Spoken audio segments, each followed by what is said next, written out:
I always used to do good in school. It wasn't until sophomore year of high school when I seriously began struggling with my physical and mental health and accumulated over 50 absences during the school year. Coming from a school that is so competitive and academically gifted, it was impossible not to feel worthless, stupid, underachieving, and like I wasn't doing enough. I started to bolster my resume with clubs, programs, and various extracurriculars, and tired myself out every day because I felt like I had to make up for what I had missed while working through my mental health. I was diagnosed with an autoimmune disease called Hashimoto's disease, along with bipolar disorder and generalized anxiety. My anxiety was so high and manifested as an actual breathing difficulty. I felt like I couldn't breathe enough air. Nights were sleepless, while days were spent dormant in bed. I felt completely isolated in rooms filled with hundreds of people. My moods were so unstable, so inconsistent, and so exhausting. Day by day, my performance in school continued to decline until I was too emotionally numb to care. As I started to put my life back together, my number one concern became the grades I had destroyed and all of the time I had lost while taking care of myself. The pressure I had placed on myself as a now former, high-achieving student simply placed me back in square one, emotionally and physically exhausted.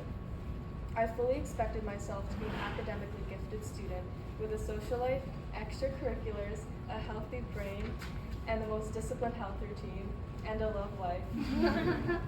And I wouldn't give myself any grace considering my past. However, as glamorous as this perfect life is, over time, I realized that it is not attainable and most importantly, not sustainable. As I began interacting with other overachievers, I slowly learned all the sacrifices these students had to make in order to maintain their challenging schedules. Let me take you through the night of a high schooler in my community. He or she comes home at 5:30 because colleges need you to play a sport, so they had practice. Then they shower and eat a snack while planning out homework because God forbid they eat in peace. The rest of the evening is packed with evening classes, late night work shifts, and hours of honors and AP homework. Add SAT prep, watching younger siblings, sleeping enough, doing skincare, and ensuring 10 minutes of meditation. It's simply too much. My classmates are sleeping 2 to 4 hours a night, depending on how lucky they are. This lack of sleep makes their energy levels too low to exercise and cook nourishing meals, and this is by no means shaming them. They are genuinely exhausted, overworked, and deserving of rest. They were, despite their academic exterior, extremely miserable. And their suffering only furthers my disinterest in continuing to be a high-achieving student. This choice, however, is not available for many students because of parental, personal, or peer-related pressures. So I decided to analyze the root of the problem, which I mentioned earlier, sleep. Not just for the physical benefits of having an increased energy level, but also for a better mental health outcome. For the longest time after this realization, I carried so much guilt and shame around choosing my health over a rigorous schedule. But now, more than ever, I realize that many students have been waiting for this moment too. It's time to redefine success and what it means to be successful.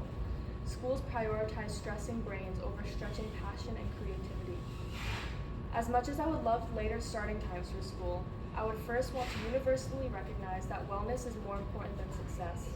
And I want to see a world where students don't carry around guilt for opting for a more reasonable schedule. I want to see a world where students are encouraged to take care of themselves by incorporating mindfulness and rest into their days. But most importantly, I would love to see a world where students, like myself, who are grappling with a mental health crisis, are seen, heard, and understood by their parents and teachers. They should be given the space to grow and heal themselves, the same way I was. It is time to dismantle this concept that the only path towards success is overworking and exhausting discipline unnecessarily, because it is killing creativity, drive, and genuine passion.